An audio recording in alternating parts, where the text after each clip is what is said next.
Hello, and welcome to Prairie Pulse.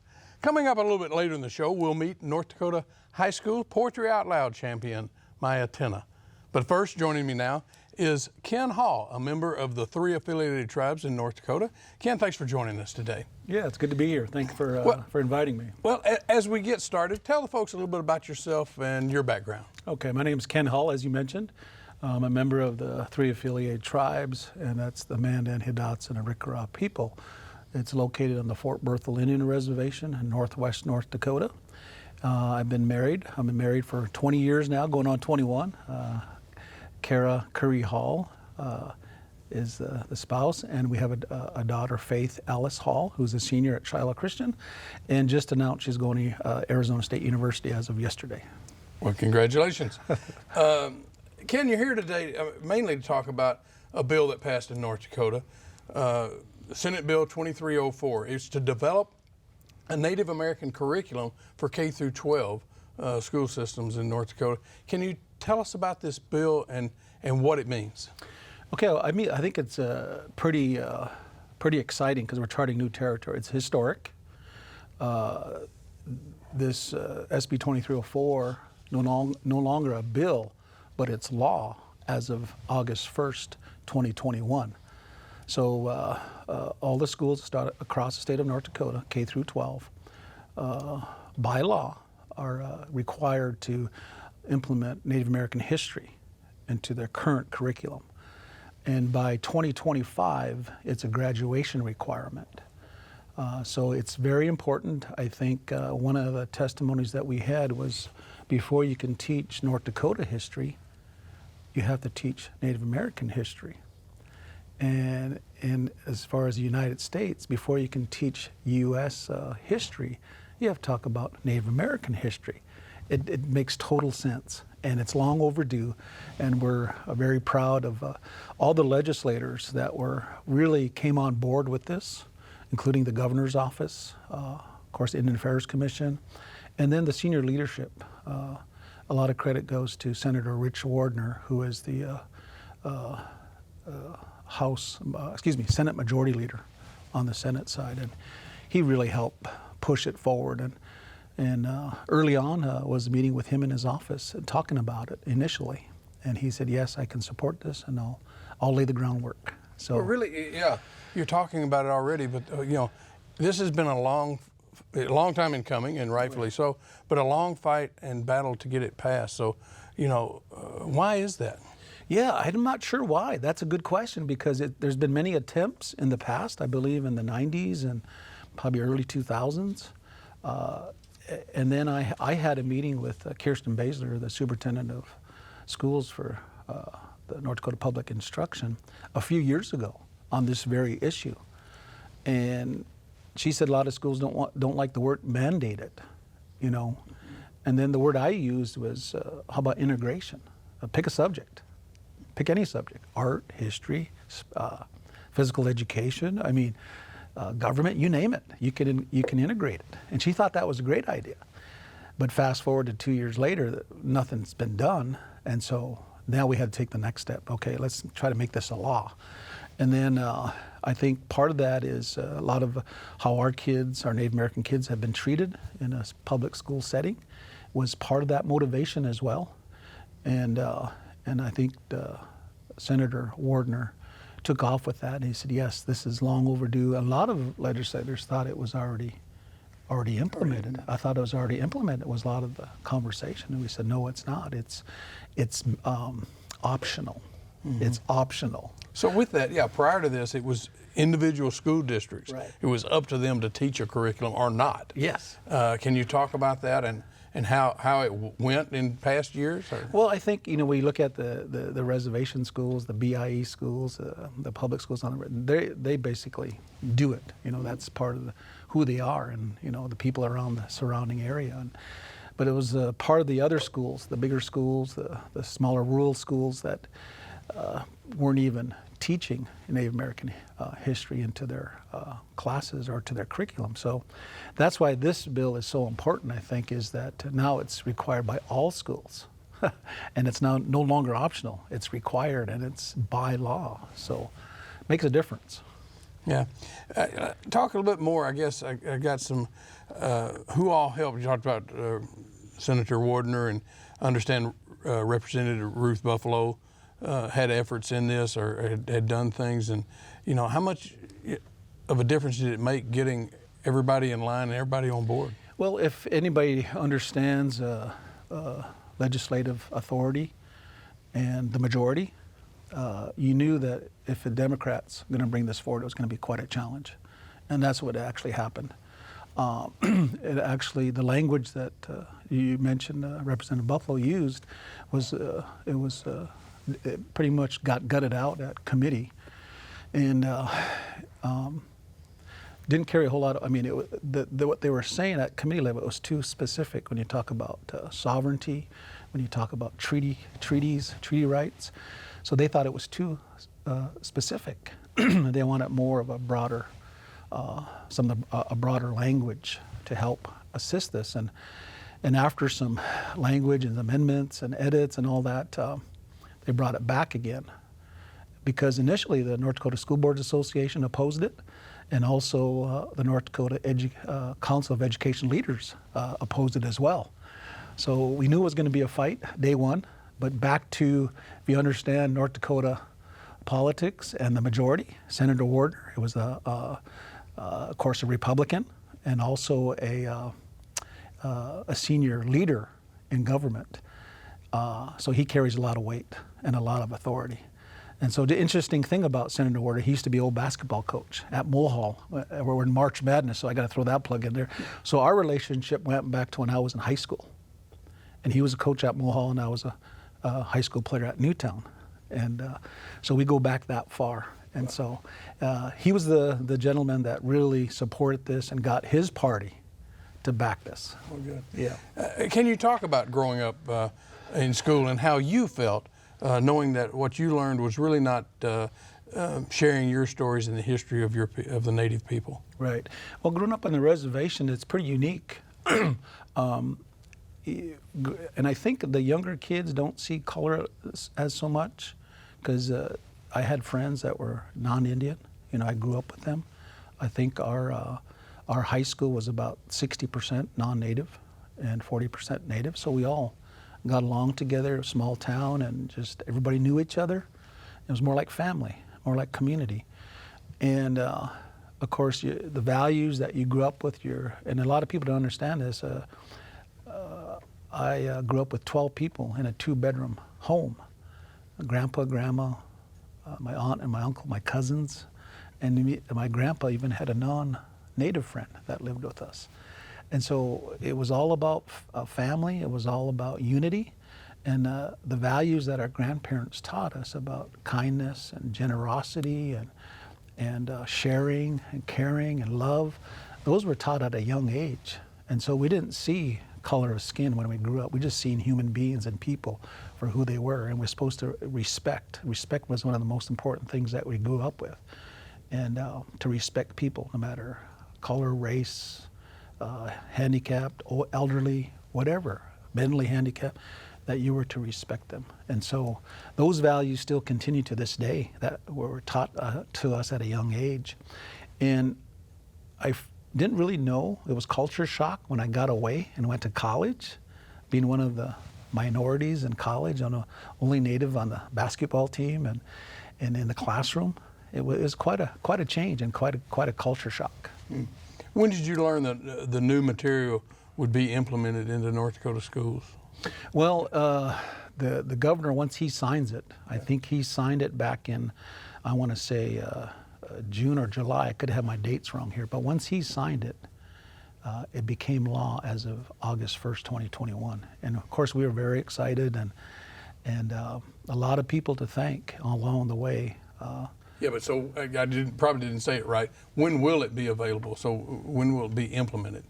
Yeah, it's being implemented now as we speak. Yeah, like I said, it became law August 1st, 2021. So a lot of the schools are already working towards implementation, and that's where our working group. We had a working group that's been established with partners. Perry Public is one of the partners. The North Dakota State Historical Society.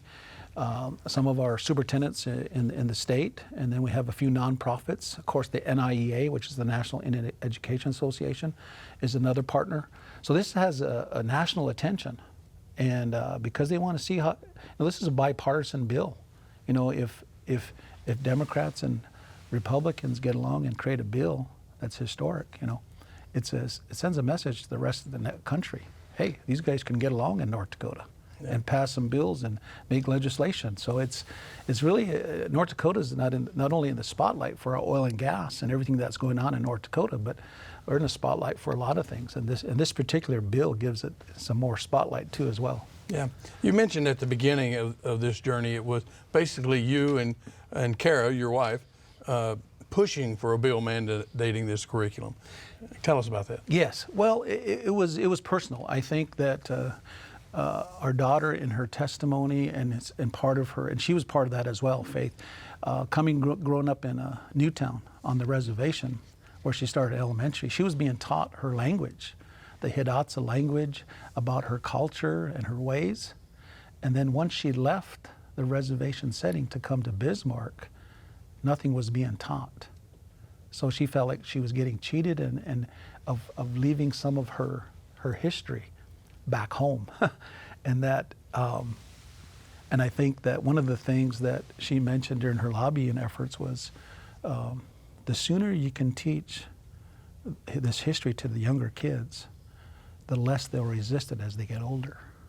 What a profound statement. And also, if any parents, the listening audience here that had their child, hurt through, say, maybe derogatory comments or racism, it's pretty painful and it's traumatic. And that's the part that I think this education bill will help bring awareness to those teachers that are in the classroom with some of these kids, that a lot of them experience trauma and are carrying trauma with them. And so how do you handle that as a classroom teacher? How do you address that? So those are the things that we're going to be talking about during some of our Train the Trainers and workshops and everything. Yeah, but I asked you, you said it's already being implemented, but is there an overall curriculum that was ready to go, or is it being developed and being introduced? And what we shared at our 2-day workshop back in May was that there's resources readily available. And like the North Dakota Department of Public Instruction, they have a video series called The Essential Understandings. The Indian Affairs Commission has a website with a lot of the history of all the 5 sovereign tribes of North Dakota. The 5 tribal community colleges have a website where you can go on and get some resources. And of course the tribes themselves. Each tribe has a website that has a lot of history that they put on their website. So there's resources readily available. And then now what this working group is doing is trying to update some of them, and then look at maybe evaluate some of the content that's currently in place, and do like a review on them. So a lot of work is being done as we speak. And And specifically, what types of classes will be taught? Or well, do you that's up to the local school district, and everybody likes to talk about local control. And so they have this opportunity to do that. They can look at all the resources that are available, and they can pick and choose what they want to teach. Yeah. Well, let's take a moment for our viewers out there who may not know, what are the three affiliated tribes, and can you give us just a little history? Well, the government refers to us as the 3 affiliated tribes. It's the Mandan, the Hidatsa, and the Arikara. So they're 3 unique tribes of their own. They have their own language and their own customs, and a couple of them have their clanships. They have clanships, and the Arikara have societies. And the Mandan have been here the longest. In fact, the Bismarck Mandan area is the original territory of the Mandan people. And the Hidatsa and the Crow used to be together at one time. Actually, they have blood relatives with the Crow tribe. And then, of course, the Arikara, their blood relatives are the Pawnee. And so they were chased up to our neck of the woods by the Sioux. And that's how the 3 tribes came together. and currently still residing there to this day. So that's a little bit of the history. Like I said, they have their own language, their own languages, their own culture, and their own customs. So how does that tribal government work with the three? It's one government for three tribes. So it's a three-branch government, of course, executive, judicial, and they really an executive. They operate just like any other government, like the United States government, like the state government. They have a tribal chairman, and then they have representatives from each community. The Garrison Dam project, which has flooded our land out back in 1953, separated all the communities.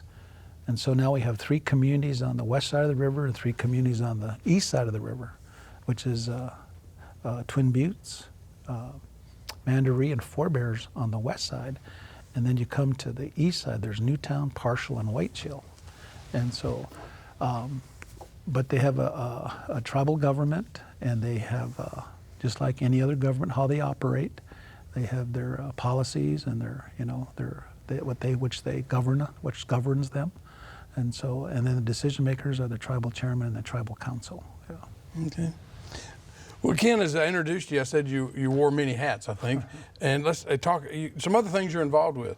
The Kingdom Business Fellowship. You're involved with it. What's that about? Yes. Well, that was a download.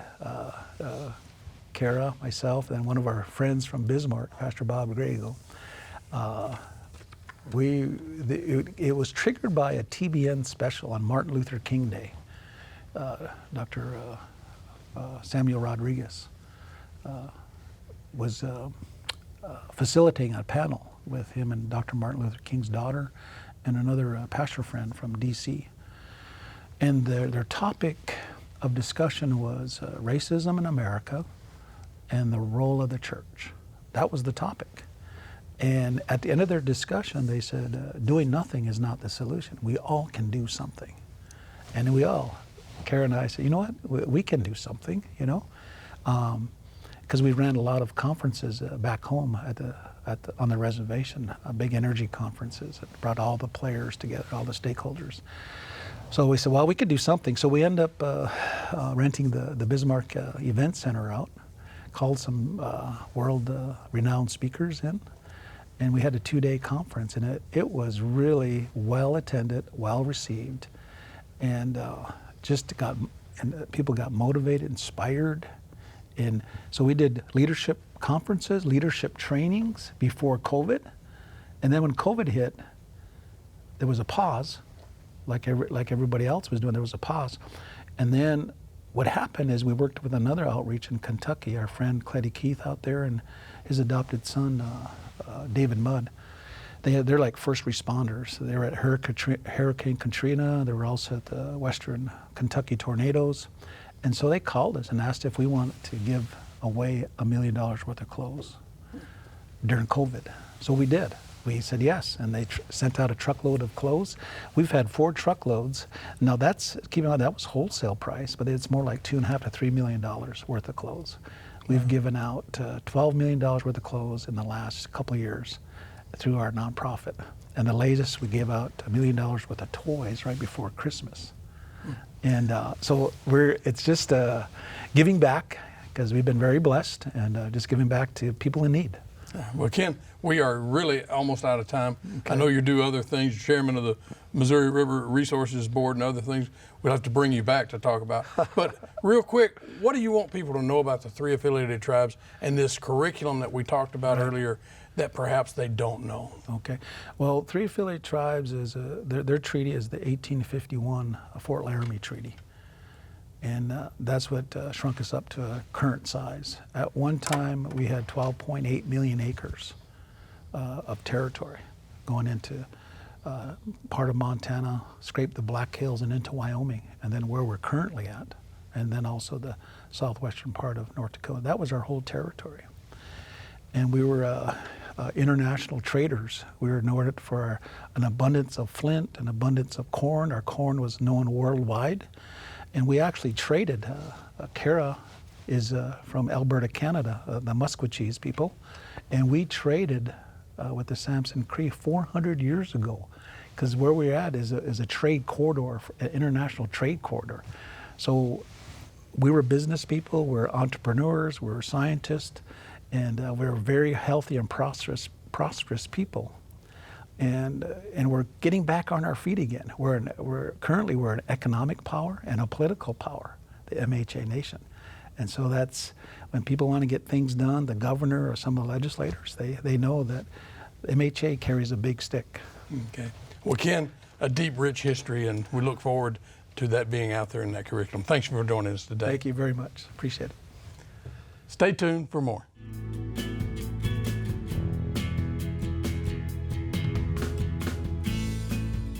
Poetry Out Loud is a high school program that encourages students to learn about poetry while they master public speaking skills and build self-confidence.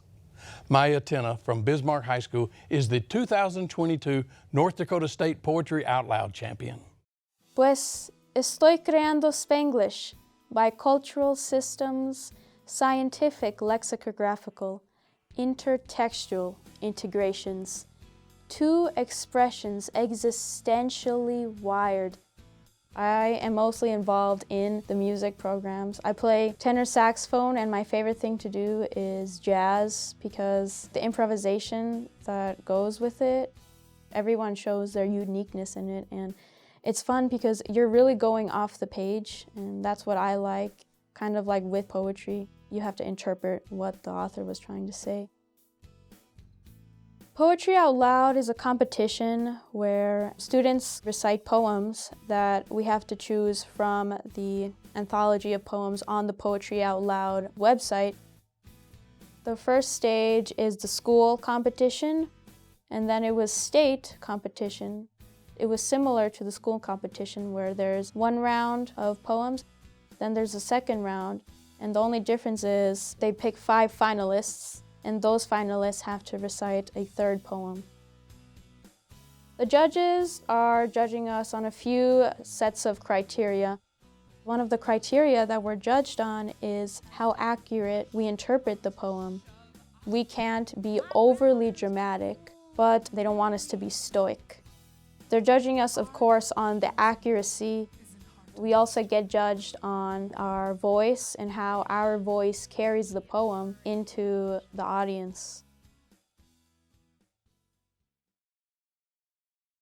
My own dear love, he is sweet and bold, and he cares not what comes after. His words ring sweet as a chime of gold, and his eyes are lit with laughter. I was definitely nervous, as most of us were. It's just you and the audience, and of course the judges. I cannot see anything. I have to wear glasses, so I took them off while I was on stage so that I couldn't see the audience, and it did help a lot. I'm sure I was making eye contact with people, but I couldn't see any faces, just forms. So that made it a lot easier for me. Congratulations, the North Dakota 2022 Poetry Out Loud State Champion is Maya Tena, Bismarck High School. From Poetry Out Loud and competing in the competition, I've gotten a lot of support. I love seeing that my family really cares about me and my friends and my teachers. My English teacher, Mrs. Lord Olson, she helped me. She did such a great job of coaching me and guiding me. She always had something new to contribute that eventually led to me succeeding in the state competition as I did. I gaze upon her rose-wreathed hair and gaze upon her smile, seem as you drank the very air her breath perfumed the while, and wake for her the gifted line that wild and witching lay. Before I started critically analyzing the poems for Poetry Out Loud, I didn't pay much attention to poems. I didn't realize the amount of critical thinking that has to go into analyzing a poem. From Poetry Out Loud and participating in the competition, I've gotten a greater appreciation for poetry and writers and all that they have to do to put their words artistically onto the page. It's an art, and I see it as that now. I fully appreciate what poetry is, and there is a lot of technique that has to be involved.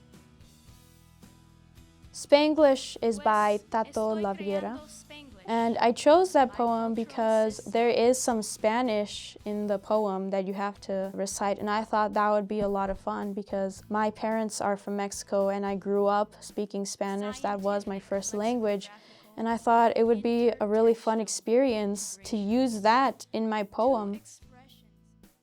Spanglish by Tato Laviera. Pues estoy creando Spanglish, bicultural systems, scientific lexicographical, intertextual integrations, two expressions existentially wired, two dominant languages continentally abrazándose. En coloquial combate, en las aceras del soil, Imperio Spanglish emerges. Control pandillaje sobre territorios bilingual. Las novelas mexicanas mixing with radio rock and roll, condimented cocinador. Immigrant, migrant, nasal mispronouncements. Baraja chismeteo social club. Hip hop prieto street salsa. Corner soul in mixturando Spanish pop farándula. Standard English classroom with computer technicalities. Spanglish is literally perfect. Spanglish is ethnically snobbish. Spanglish is carajoli inteligencia. Which U.S. slang do you speak?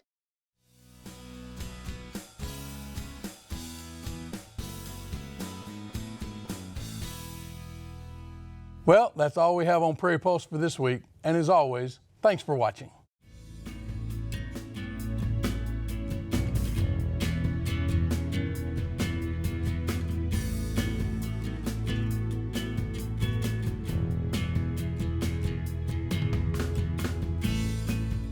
Funded by the North Dakota Council on the Arts and by the members of Prairie Public.